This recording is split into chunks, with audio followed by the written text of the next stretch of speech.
Alright, welcome back. So we're going to do a lab. We're going to do lights out again. So we did lights out, just the model object, lights out the app. Both of those were in Swift. Now we're going to do lights out in Objective-C, where we replace just the model object in the app, right? So the nice thing about this lab is that you've done it before, right? Like you know this app, right? So you're going to have the same view controller that's done in Swift as before. The only difference is now you're going to have a lightsout.h and .m. So you're going to delete your Swift model, and you're going to put in an Objective-C one, and you're going to make a bridge header. And if you run this, I mean, it's no shock how it works, right? So it does the exact same implementation that it did in Swift.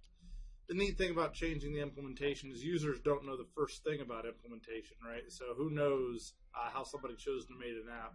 So it's kind of neat that you can do something in Objective-C that's the exact same as you did in Swift. And it does things like number of moves, all the same view things work just like they did before.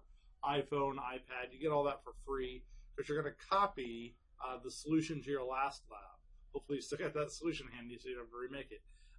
And then you're just going to re-implement just the model object in Objective-C. So, I mean, that's really the gist of what we're after. There is a document that has all the details. There's not really a lot to say. There are some little tips and hints in there if you want to take a look at that. And then that's going to be the end of this unit, right?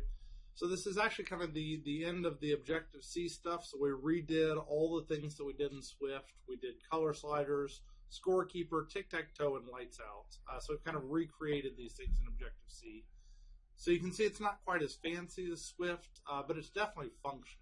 And there's been so many years of Objective-C that it's really important that you kind of understand that language so that if like you get somebody's code, you can use that code successfully. Or if you see example code on Stack Overflow, you can translate it. Or if you work for a company where all their stuff is in Objective-C, they want to keep using Objective-C, you can do that as well. All right, that's all we've got on this Objective-C unit. See you next time.